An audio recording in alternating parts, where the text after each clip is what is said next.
While I was in the hospital, my 11-year-old daughter was turned away at the door at my sister's wedding. She spent 4 hours standing outside the venue in the freezing cold, listening to the music and laughter through the wall, crying her eyes out. I didn't shout. I just replied, "Understood." The next day, they regretted everything. The night before the wedding, I was busy falling apart in a hospital gown. Appendix gone rogue, IV in my arm, and a nurse telling me I wasn't going anywhere until my white cell count behaved. I remember laughing, half pain, half disbelief, because Chelsea's wedding was the next morning, and of course my organs would choose that exact day to protest adulthood. Mom called from the hotel suite, background noise full of hairspray and champagne. "Oh, Andrea, that's such bad timing," she said, like I'd scheduled surgery to inconvenience the florist. "Yeah," I managed, voice dry. "I'll try not to bleed on the cake." They all promised to take good care of Stella. "She'll be with family," Mom said. "She'll have a wonderful time."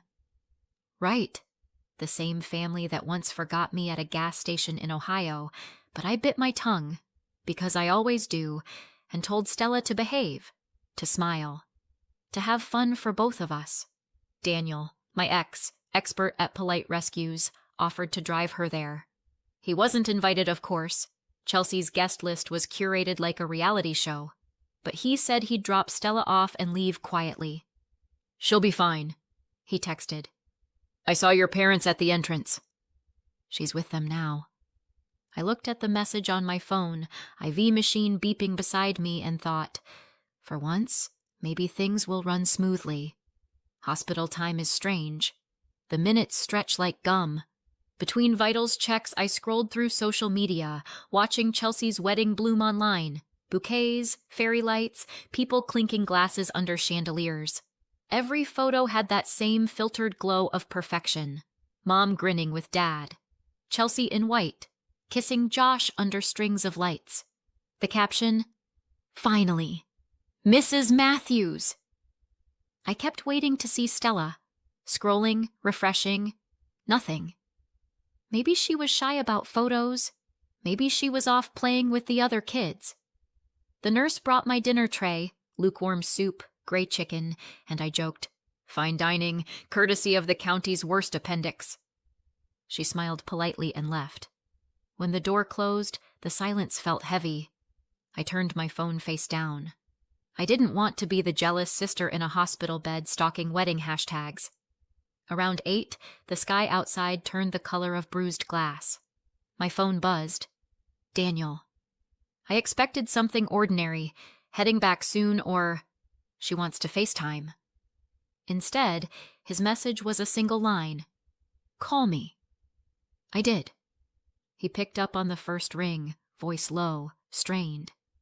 "Hey, don't freak out." "Daniel, what happened?" "She's okay," he said quickly. "I just got here to pick her up and she was outside." "Outside where?" "Outside the venue." "The parking lot." She said they didn't let her in. For a second, everything inside me stopped. "You're joking," I said. "I wish." The IV machine kept beeping, indifferent. I could hear Stella crying faintly in the background, hiccuping breaths. "They told her she wasn't on the list," he said. "Your sister said something about not wanting distractions." "Distractions?" I repeated, tasting the word like poison. My chest burned, but the words came out calm. "Get her warm." "Take her home." "I'll handle it." "Handle what?" "Everything." When I hung up, my hands were shaking so badly I almost dropped the phone. I stared at the wall clock. 4 hours. 4 hours my daughter had been standing outside while they danced and toasted and took pictures under fairy lights. 4 hours pretending she'd be noticed. I opened the family group chat. My fingers hovered over the keyboard. What could I even say? "Hey, great party. Small question. Why did you exile my child?" I called Chelsea instead. She answered on the second ring, voice bright and tipsy. "Andrea, how are you feeling?" "Why didn't you let Stella in?" I asked. No preamble. No small talk. A pause. Then a laugh that didn't reach her voice. "Oh my God, Daniel told you?" "We just thought, since you couldn't come, it might be confusing for her." "Confusing?" "She didn't fit the vibe," she said, lowering her voice like she was sharing a secret.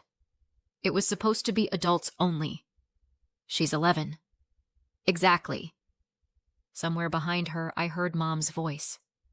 "Don't be a drama queen, Andrea." My throat tightened. "You left her outside."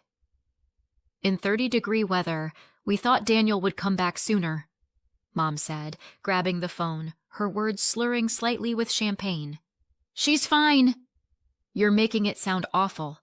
"It is awful." "Don't do this tonight," Mom snapped. "You'll ruin everything." Then the line went dead. I stared at my reflection in the dark hospital window. Pale face, hollow eyes, IV line trailing from my arm like punctuation. I looked like the ghost of every argument I'd never had with them. The nurse popped her head in. "Everything okay?" "Family," I said. "The best medicine for insomnia." She smiled sympathetically, not understanding, and left again. I tried calling back, straight to voicemail. Texted, "You need to explain what happened." No response. I sent another. "She was outside for 4 hours." Nothing. Somewhere down the hall, a patient started crying. The sound echoed through the vents, thin and endless. Midnight. I was still awake, scrolling through the photos again. Chelsea on the dance floor, my parents laughing, guests holding sparklers. Every image like a taunt. No one noticed the missing girl in the parking lot. No one cared enough to look. I opened Daniel's last text. "She's asleep. Don't worry. She's safe now." The relief in that message was the only thing keeping me from ripping out my IV and walking out of the hospital. I whispered to the empty room, "You're safe now, baby," like saying it could erase the rest of the night. Around 1 a.m., my phone buzzed again. Another photo from the family chat. Chelsea and Josh at the cake table, faces glowing, captioned, "Perfect day." I laughed then, a sharp, broken sound that startled even me. Perfect day. Sure. For everyone but the kid they left outside. I sat up, turned on the light, opened the hospital's Wi-Fi login, and started drafting a message I'd never send. To Mom, to Dad, to Chelsea. Every sentence began with the same word. How? How do you look at a child and decide she doesn't belong? How do you call yourself family after that? The monitor beeped steadily beside me, a metronome for fury. I didn't shout. I didn't cry anymore. I just whispered the word that had become a promise. Understood. The nurse came by at dawn to check my vitals. "Rough night?" she asked. "Enlightening," I said. She didn't ask what I meant. Outside, the sky was bruised with early light. Somewhere, music from the wedding still looped in my head. Muffled laughter, clinking glasses, the door that never opened for my child. Tomorrow I'd be discharged. Tomorrow they'd learn what it felt like to be shut out. And I meant every syllable of it. It wasn't the first time they'd decided who belonged and who didn't. I learned that trick early, how to smile when it stung, how to nod when I was being erased in real time. My parents got married because of me, though no one ever said it like that. They called it getting serious. What they meant was, Mom got pregnant at 21, Dad looked trapped for a summer, and suddenly there was a wedding with carnations and forced optimism. Then 4 years later, they had Chelsea, their real beginning. The proper child, as Dad once joked at Thanksgiving after too many beers. I laughed because that's what you do when you're the accident in the room. Chelsea was born into softness. By then they had savings, matching towels, a mortgage that didn't squeak every time you shut the door. I came before all that, when life was messy and cheap, and they never let me forget it. If she spilled juice, Mom sighed. If I spilled juice, it was a pattern of carelessness. It wasn't hatred. It was subtler, like gravity, always pulling toward her. By middle school, I'd figured out my only way out: grades. I worked like oxygen depended on it. If I couldn't be the favorite, I'd be the one they bragged about to their friends. Chelsea floated through her childhood while I sweated through mine, and still, when she so much as sneezed, the house moved. I left for college on a scholarship, 4 states away, and felt my lungs expand for the first time. Freedom smelled like student laundry detergent and cheap coffee. I majored in computer science because it sounded practical. Mom said it sounded cold. She wanted something feminine. Chelsea later majored in French literature, and they called it brave. I built a life that ran on logic: job, apartment, 401k. Chelsea built a life that ran on everyone else. She went from one temp job to another, always talking about her creative spirit. My parents funded her internships, her travel, her new car when the old one was bad energy. When I got married to Daniel, they sent a card. When Chelsea got engaged to Josh, they sent money. A lot of it. Still, I tried to be the good daughter, the reliable one. When Dad's back gave out, I paid part of their medical bills without being asked. When Mom's roof leaked, I transferred money before she even told me the estimate. I thought it was kindness. Looking back, it was auditioning for love. Then came the line that stuck in my teeth. We were all sitting in Mom's kitchen, planning the wedding. Or rather, Chelsea was planning and we were financing. She talked about florals and signature cocktails. Mom nodded like it was the moon landing. I offered to help with spreadsheets, budgeting, something practical. Mom smiled and said, "Oh, sweetie, you've done enough." "You're so responsible. We're just so happy to finally have grandchildren soon. Finally." As if Stella didn't exist. I remember setting down my coffee, feeling the slow burn crawl up my neck. "You do have a grandchild," I said. Mom blinked. "Of course, but you know what I mean." I did. Guilt made me generous. It always does. When Chelsea hinted that her wedding budget was tight, I offered to cover a few things. She beamed. "You're such a lifesaver." I gave her one of my cards, told her to use it for little stuff. Flowers, decorations, whatever popped up. "Just nothing big," I said. "No venues, no honeymoons." She promised. For a while, I believed her. Then the notifications started. Venue deposit, caterer, bridal suite, airline tickets. Thousands gone in neat digital lines. I stared at the statements like they were in another language. When I brought it up, she brushed it off. "It's all wedding related, don't worry." "I'll sort it after the honeymoon," Mom chimed in. "You make more, honey." "It's not a big deal." I almost told them that fairness existed outside their vocabulary, but instead I said, "Fine," and changed the subject. I told myself peace was cheaper than confrontation. Spoiler, it isn't. By spring, wedding fever infected everything. Group chats, Pinterest boards, family dinners that were really Chelsea shows. I spent most of it quietly, raising Stella, doing my job, pretending not to notice my savings thinning. Daniel joked that I was too polite for my own good. He wasn't wrong. He'd turned into the kind of ex you could carpool with. We shared custody, schedules, small talk. He still remembered my coffee order. I still reminded him to pay his taxes. It worked. Then, 3 days before the wedding, my body betrayed me. It started as a dull ache in my side, then a twist sharp enough to make me drop a mug. By midnight, I was in the ER, clutching my stomach while a doctor said appendicitis, like it was a weather report. They wheeled me into surgery the next morning. When I woke, high on morphine, my phone had 20 messages from Mom, Dad, Chelsea, none asking how I was feeling, all reminding me about wedding payments. Mom's text. "Such bad timing. Hope you can watch the live stream." Chelsea's. "No worries. Stella can still come. Daniel will drop her off, right?" "Right." I lay there, staring at the ceiling tiles, thinking about how predictable it all was. Of course, the family event of the decade couldn't pause for something as boring as an appendix throwing a tantrum. Stella came to see me before Daniel took her to the venue. She twirled in her blue dress, nervous and proud.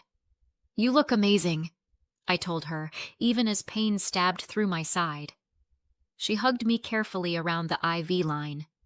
"Aunt Chelsea said I'll sit near Grandma." "That's nice," I said. "You'll be with family?" And I believed it. If I'd known what that day was going to become, I would have ripped the IV out, found a cab, and gone myself. But I didn't know. All I could do was stare at my phone, waiting for the first picture, thinking how happy she'd look in that dress. Waiting. Always waiting. Morning came in hospital colors, beige light, plastic air, the sound of other people's monitors. I hadn't slept. My discharge papers sat folded on the tray, waiting for a signature. I scrolled my phone, not to read the news or check messages. I didn't want any. But to stare at numbers. My numbers. Every transaction from the wedding sat there like a scar. Bell Manor Catering, $2,187.50.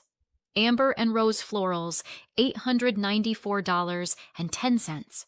Airline booking, $3,266.48. All charged on the card I had given Chelsea for small things. Small things, my ass. There was a noise outside my door, nurses laughing, and I pictured my family still out there somewhere laughing too. Champagne breath, confetti on shoes, my daughter's dress stiff with cold. My thumb hovered over the banking app. I knew what I was about to do. I just needed to hear it in my own head first. "You're not crazy. You're done." I started with the easy part, cancel card. A pop-up asked, "Are you sure?" I laughed out loud, the sound harsh against the hospital walls. "Oh, honey," I told the phone. "I've never been more sure." Click. Done.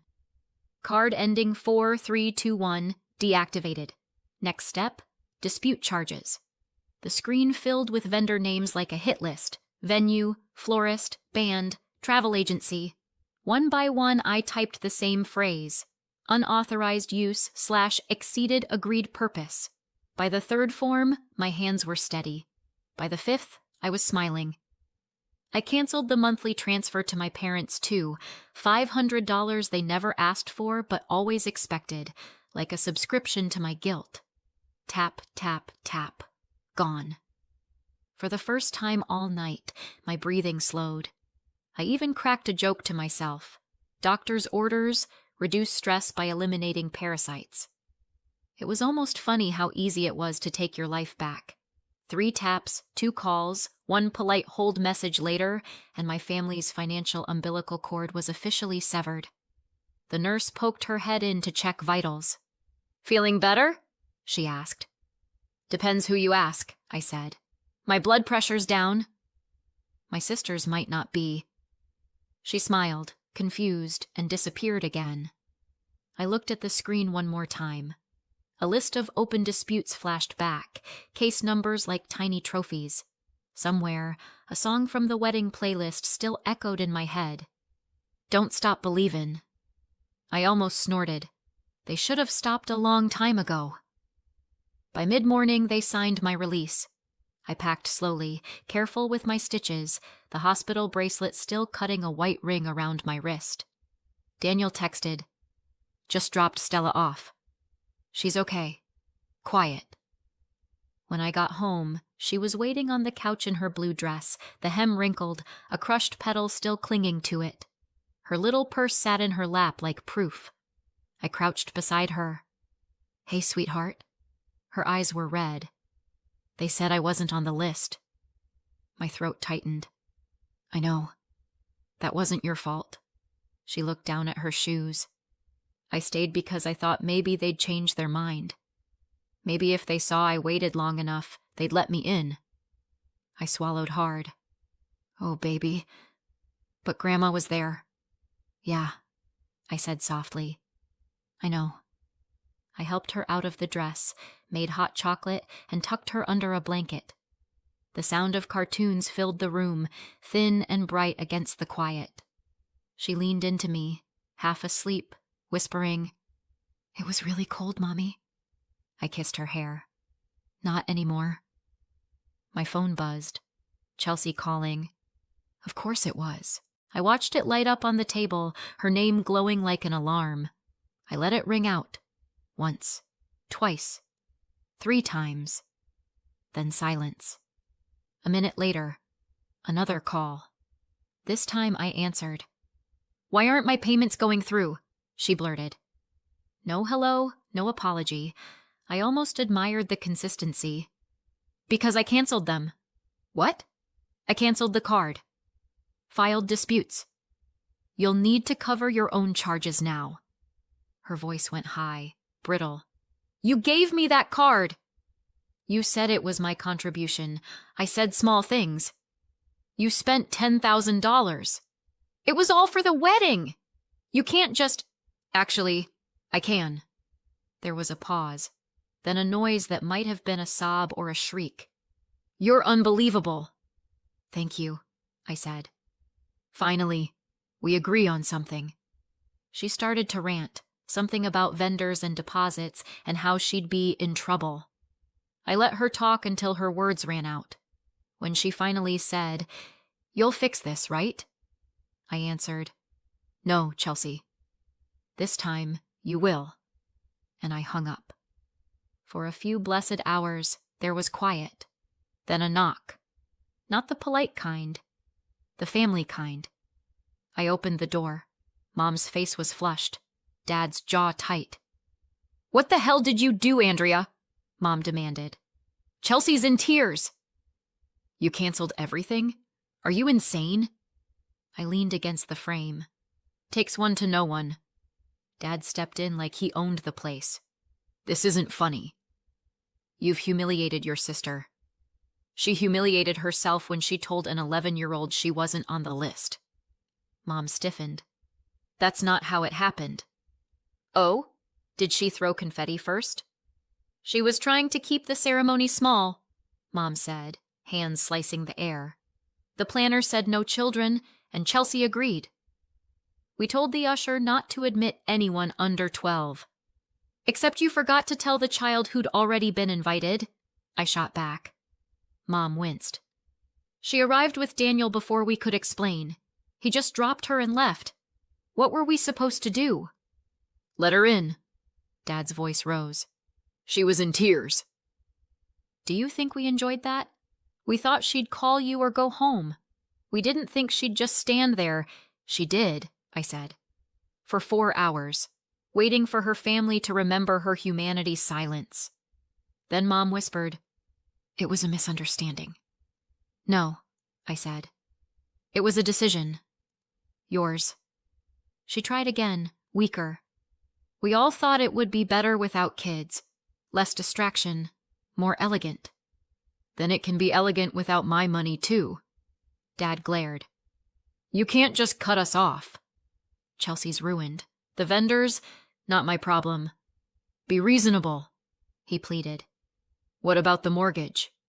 "You said—" "I said I'd help while you were decent people. Turns out that expired mom stared at me like she'd never seen me before." "You're serious." "I'm done," I told her. "No more cards, no more transfers, no more pretending we're family." For a long moment, no one spoke. Then Dad exhaled through his nose, a sound like surrender. "Fine," he said quietly. "Have it your way." "I already do," I answered, and closed the door. The lock clicked. Their footsteps crunched on the gravel, retreating. Inside, the house finally felt mine. A week passed before I heard anything. Long enough for the adrenaline to fade, not long enough for the phone to stop buzzing. At first it was quiet. Too quiet. Then the whispers started. A coworker asked if I was doing okay. A cousin liked one of my old posts and left a comment that felt like a dig. Family should be sacred. That's how I found out there was a story going around. Apparently, I'd sabotaged Chelsea's wedding because I was jealous.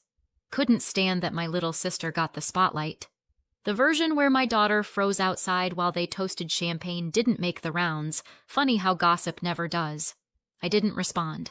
I just watched it grow, the way mold does when you ignore it. Then I learned she'd gone on the honeymoon anyway. Josh's coworker's wife told a friend of mine. Small town, big mouths. Chelsea had taken payday loans and maxed her cards to salvage the dream. I pictured her posting smiling photos while interest rates chewed through her future. I didn't gloat, but I didn't pity her either. 3 days later, an email arrived from a law firm I'd never heard of. Subject: Notice of Intent. Chelsea was claiming I'd agreed to fund her wedding and now owed damages for breach of oral contract. I laughed so hard I spilled my coffee. Then I called a lawyer. She was older, sharp, the kind of woman who wore reading glasses like weapons. After 10 minutes of scanning the paperwork, she looked up. "They have nothing," she said. "No written agreement, no signatures. The money was on your account, and you revoked authorization legally. Let them file. A judge will throw it out." "That's it?" I asked. "That's it. And if they keep harassing you, we'll send a cease and desist." I thanked her, walked out lighter than I'd felt in months, and promised myself I'd never spend another dime cleaning up their chaos. By Friday, the smear had started to unravel. Someone, probably a guest, posted a photo that hadn't made the album. Stella, small and stiff in her blue dress, standing outside the venue doors. The caption: "She waited." The comments turned fast. Suddenly, everyone had an opinion about cruelty and class. Messages flooded in. "We didn't know, Andrea. That's unforgivable." I didn't reply to those either. Let them sit in their sudden morality. Saturday evening, the phone rang again. Mom. I almost didn't pick up, but curiosity won. Her voice came sharp and thin. "Your sister's drowning in debt. The loans, the cards. She's a mess. Are you proud of yourself?" "She chose the loans," I said. "I chose my daughter." "This isn't who you are," she pleaded. "It's exactly who I am," I said, and ended the call. Later, an email pinged, a final one from the bank. "All disputes resolved in your favor." I sat at the kitchen table, Stella coloring beside me, the hum of her pencil soft and steady. Outside, the world was loud with other people's drama, but here it was quiet. I turned my phone face down. For once, nothing buzzed. A year later, peace had a shape, and it looked like silence. No messages, no phone calls, no guilt disguised as concern. Just quiet. Still, news found me. It always does. Chelsea and Josh never bought the house they'd planned. The loan applications crashed under the weight of her ruined credit. The payday lenders bled her dry. The arguments did the rest. Money, blame, the wedding. It was all the same fight on repeat. Josh kept bringing it up, that moment at the door saying, "You didn't just freeze her out, you froze everything." Eventually, he filed for divorce. Chelsea never saw it coming, which honestly tracks. She moved back in with Mom and Dad because she couldn't afford rent, much less a lawyer. The divorce fees were eating through what little she had left. Mom and Dad tried to bail her out, paid off a few loans, maxed a card or two, and it dragged them under too. Without my transfers, the mortgage caught up with them. Last I heard, they'd sold the big house and downsized to something manageable. Translation: they're broke, but pretending it's minimalist. I didn't answer the update texts, but I read them. Every so often, curiosity wins. As for Stella, she's thriving. She's 12 now, sharper, funnier, fully herself. She barely mentions that night except to joke that we check guest lists twice before accepting invites.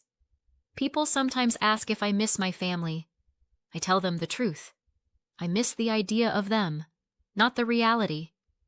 Now it's just me, Stella, and a piece I don't owe anyone for. So, what do you think? Too far or not far enough? Let me know in the comments. And subscribe for more.